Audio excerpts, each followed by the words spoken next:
कानी बहू। किशोरी लाल जी के बेटे राघव की शादी की बात जगह जगह चल रही थी, लेकिन किशोरी लाल जी को कोई लड़की पसंद ही नहीं आती थी। और उसकी एक ही वजह थी, किशोरी लाल जी का लालची होना।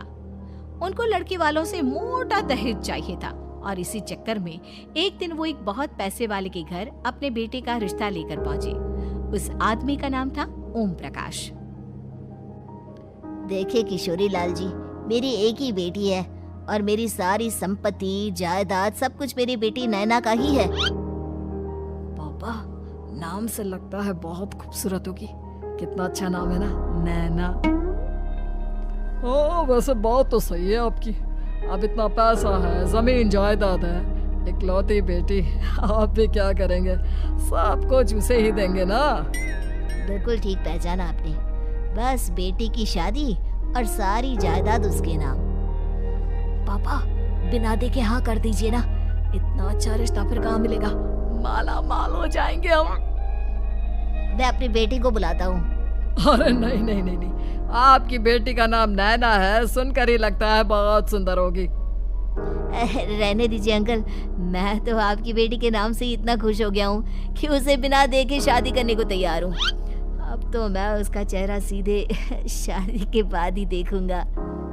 और इस तरह राघव नैना का चेहरा नहीं देखता और उससे शादी कर लेता है।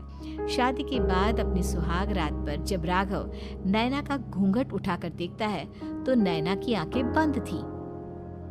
कितनी खूबसूरत हो तुम नैना, जरा अपनी आंखें खोलकर मेरी तरफ देखो तो सही।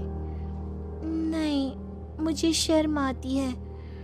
अरे, मैंने तुम्हें शादी से पहले भी नहीं देखा, और अब अगर तुम आंखें खोलकर मुझे देखोगी भी नहीं तो मुझे अच्छा कैसे लगेगा? इससे पहले कि नैना अपनी आंखें खोलकर राघव की तरफ देखती, अचानक से लाइट चली गई और राघव नैना को पूरी तरह से देख भी नहीं पाया। अगली सुबह नैना राघव के लिए नाश्ता बनाकर लेकर आई। अरे ये क्या, आधा पराठा सेका हुआ है और आधा बिल्कुल कच्चा। ये तुमने क्या किया नैना? बहू, तुमने क्या आधा पराठा तवे से नीचे लटका कर रखा था, जो आधा सेका है और आधा कच्चा? मुझे जितना दिखेगा उतना ही तो सीखूंगी ना पापा जी। जहाँ जहाँ मुझे नजर आ रहा था वहाँ मैंने सीख लिया, जहाँ जहाँ नहीं दिखा वहाँ कच्चा रह गया होगा। इसका क्या मतलब है? ये कैसा मजाक कर रही है तुम? अरे बहू, तुमने इतना लंबा घूंघट क्यों लगाया हुआ है? देखो, हमारे घर में बहुओं को बेटी की तरह रखा जाता है, और फिर तुम तो इतना सारा माल लेकर आई हो। देखो, ये घूंघट डालकर रखने की कोई ज़रूरत नहीं है। हाँ नैना, पापा जी ठीक कह रहे हैं, तुम तो आराम से रहो, अपना ही घर समझो। नैना अचानक से अपना घूंघट उठा लेती है। अरे ये क्या पापा, नैना की तो एक आंख फूटी हुई है। नाम से नैना, लेकिन ये तो कानी बहू निकली। मेरे साथ धोखा हुआ है, धोखा। बिना दिखाए अपनी कानी लड़की मेरे संग ब्याह दी। मुझे कानी बीवी नहीं चाहिए। मुझे अभी ओम प्रकाश जी से बात करनी पड़ेगी। आखिर उन्होंने मेरे साथ ऐसा किया क्यों? अरे, आप लोगों ने ही तो पापा से कहा था कि आप लोग शादी से पहले मुझे देखना नहीं चाहते। अब मेरे पापा पर क्यों इल्जाम लगा रहे हैं? अरे लेकिन उन्हें बताना तो चाहिए था ना कि तुम कानी हो, एक आंख से तुम्हें दिखाई नहीं देता। किशोरी लाल और राघव नाराज होकर ओम प्रकाश को अपने घर बुलाते हैं। पापा जी, ये आपने क्या किया? शादी से पहले बताया क्यों नहीं कि नैना की आंखों में परेशानी है? अरे, आप ही ने तो लड़की देखने से मना कर दिया था। अरे लेकिन आप बता तो सकते थे। आपको तो हमारी बेटी की प्रॉपर्टी चाहिए थी, वो भी पूरी की पूरी। अब क्या हुआ अगर उसे आधा दिखाई देता है? प्रॉपर्टी तो आपको पूरी मिल गई ना। अरे ये क्या बात हुई?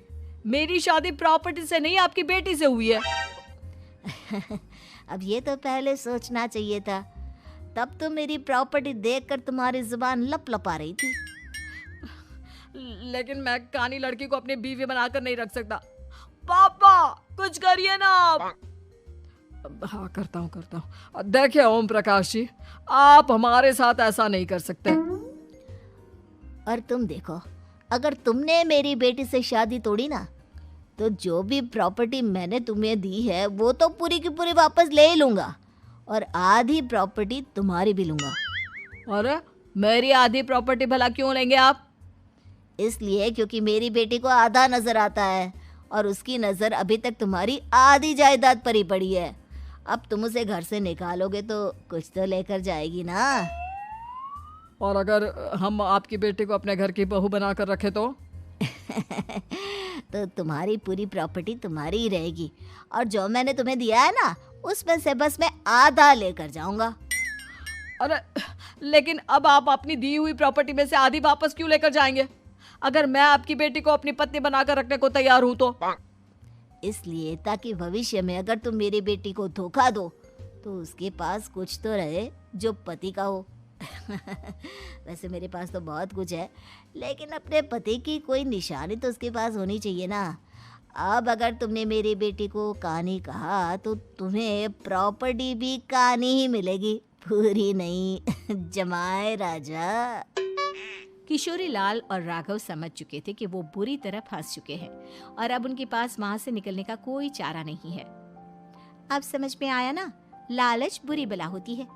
एक तो तुम्हें प्रॉपर्टी मिली, ऊपर से बीवी मिली, उसमें तुम्हें नखरे भी दिखाने हैं। आए बड़े, चुपचाप बैठो दोनों। कुछ दिनों के बाद नैना राघव की कार लेकर बाजार घूमने निकलती है और जब कार लेकर वापस आती है, ये क्या? एक तरफ से मेरी गाड़ी पूरी खराब हो चुकी है। लगता है तुमने मेरी गाड़ी को किसी दूसरी गाड़ी के साथ एक्सीडेंट किया है। अरे अरे कितना बड़ा नुकसान कर दिया तुमने बहू। वो क्या है ना पापा जी, मुझे एक आंख से दिखाई नहीं दे रहा था, सामने से गाड़ी आ रही थी। मुझे तो सिर्फ आधा ही दिखाई दिया और वो गाड़ी मेरी कार से रगड़ते हुए निकल गई। अब मैं क्या करूं बताओ? आप इसे ठीक कराने के पैसे कौन देगा? तुम्हारे पापा? तुमने मुझसे इस तरह से बात की? अभी रुको। नैना राघव की शिकायत ओम प्रकाश को कर देती है।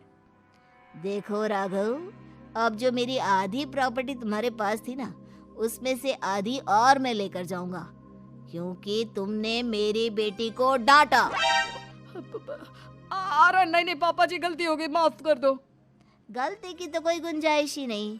अगली बार मेरी बेटी को डांटा तो बची हुई आधी में से आधी और ले जाऊंगा। लालच के चक्कर में हम दोनों ने बहुत बड़ी गलती कर दी बेटा। एक तो तुम्हें कानी बहू मिली और ऊपर से जो माल मिला वो भी काना। इस तरह राघव की हर एक गलती पर ओम प्रकाश उसकी प्रॉपर्टी का आधा आधा हिस्सा लेकर अपना सारा माल वापस ले गया और राघव को कानी बीवी से काम चलाना पड़ा। भाई लालच वाकई में बुरी बला है।